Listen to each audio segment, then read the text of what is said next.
వ్యూహం సినిమాపై హైకోర్టులో విచారణ వాయిదా పడింది. ఈ నెల 28కి విచారణ వాయిదా పడింది. వ్యూహం మూవీ సెన్సార్ సర్టిఫికేట్ ని రద్దు చేయాలంటూ టీడీపీ నేత లోకేష్ తెలంగాణ హైకోర్టులో పిటిషన్ వేశారు. ఈ మూవీ విడుదల కాకుండా నిర్మాతను ఆదేశించాలని పిటిషన్లో ఆయన కోరడం జరిగింది. లోకేష్ పిటిషన్ పై హైకోర్టు విచారణ ప్రారంభించింది. ఏపీ రాజకీయాలను కథగా మలిచి ఆర్జీవీ వ్యూహం సినిమాని చిత్రీకరించారు. అయితే ఈ మూవీలో సీఎం జగన్ కి అనుకూలంగా చంద్రబాబుకు వ్యతిరేకంగా కథను డిజైన్ చేశారని టీడీపీ నేతలు ఆరోపిస్తున్నారు. స్కిల్ డెవలప్మెంట్ కేసులో చంద్రబాబు జైలుకు వెళ్లిన అంశాన్ని సైతం ఈ చిత్రంలో ప్రదర్శించారు. దీంతో ఏపీలో త్వరలో జరగబోయే ఎన్నికల మీద తీవ్ర ప్రభావం పడుతుందని ఈ సినిమా రిలీజ్ ని నిలిపివేయాలంటూ లోకేష్ హైకోర్టులో పిటిషన్ వేశారు. డీటెయిల్స్ అందిస్తారు మా ప్రతినిధి సునీల్. ప్రముఖ దర్శకుడు రామ్ గోపాల్ వర్మ తెరకెక్కిస్తున్నటువంటి వ్యూహం చిత్రాన్ని సెన్సార్ బోర్డు ఇచ్చినటువంటి సర్టిఫికెట్ని రద్దు చేయాలంటూ కూడా నారా లోకేష్ హైకోర్టులో పిటిషన్ దాఖలు చేశారు. దీనిపై సుదీర్ఘంగా నారా లోకేష్ తరపు న్యాయవాది మురళీధర్ రావు సుదీర్ఘంగా తమ వాదనలు వినిపించారు. ముఖ్యంగా ఇందులో ప్రధానంగా వ్యూహం చిత్రం మొత్తం కూడా అటు చంద్రబాబు నాయుడుకు వ్యతిరేకంగా, అదేవిధంగా పవన్ కళ్యాణ్కి వ్యతిరేకంగా వారి పాత్రను ఎస్టాబ్లిష్ చేస్తూ వారిని కించపరిచే ఉద్దేశంగానే ఈ చిత్రాన్ని రూపొందిస్తారు.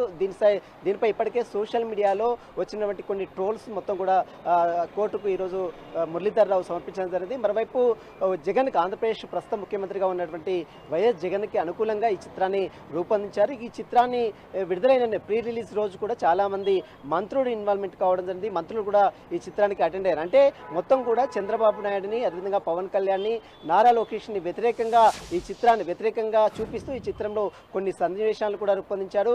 దీన్ని మొత్తం కూడా వైసీపీ ప్రభుత్వం ఎన్నుకుంటే ఇదంతా కూడా నడిపిస్తుందంటూ కూడా ఈరోజు అటు నారా లోకేష్ తరపు న్యాయవాది మురళీధర్ రావు ఈరోజు కోర్టు దృష్టికి తీసుకురాఉంది.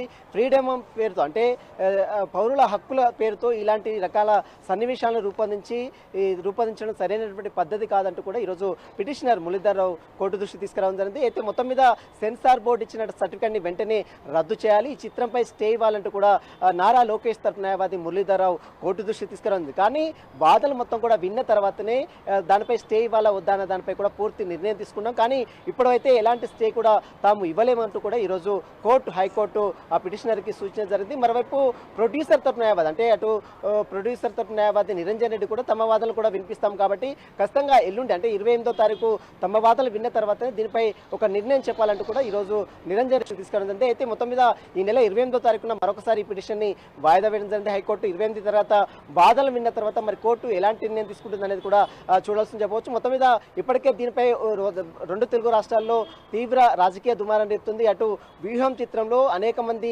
క్యారెక్టర్ని ఎస్టాబ్లిష్, సోనియా గాంధీ, మన్మోహన్ సింగ్ లాంటి క్యారెక్టర్ని కూడా ఇందులో ఎస్టాబ్లిష్ చేశారు. వారి పాత్రలు కూడా కించపరిచే విధంగా ఆర్జీవీ రూపొందించారు. కాబట్టి వెంటనే ఈ చిత్రాన్ని రద్దు చేసే విధంగా సెన్సార్ బోర్డు ఇచ్చిన సర్టిఫికెట్ని వెంటనే రద్దు చేయాలి. ఇప్పటికే సెన్సార్ బోర్డుకి ఫిర్యాదు చేసినా కూడా ఎలాంటి సెన్సార్ బోర్డు నుంచి ఎలాంటి వివరణ రాలేదు, ఎలాంటి రిప్లై కూడా రాలేదు. అందుకని తాము హైకోర్టుని ఆశ్రయించమంటూ కూడా ఈరోజు అటు నారా లోకేష్ తరపు న్యాయవాదులు కోర్టు దృష్టికి తీసుకురావడం జరిగింది. మరి ఈ నెల 28వ తారీఖున మరి కోర్టు ఎలాంటి నిర్ణయం తీసుకుంటుంది? ఎందుకంటే ఇప్పటికే ఆర్జీవీ తరపు న్యాయవాది నిరంజన్ రెడ్డి కూడా అప్పీల్ అయ్యారు, తమ వాదనలు కూడా వినిపిస్తామని చెప్పారు. కాబట్టి మరి కోర్టు ఇరువాదనలు ఉన్న తర్వాత ఎలాంటి నిర్ణయం తీసుకున్నది మాత్రం ఈ నెల 28వ తారీఖున ఒక పూర్తి క్లారిటీ కూడా వచ్చే అవకాశం ఉంది. థాంక్యూ సునీల్.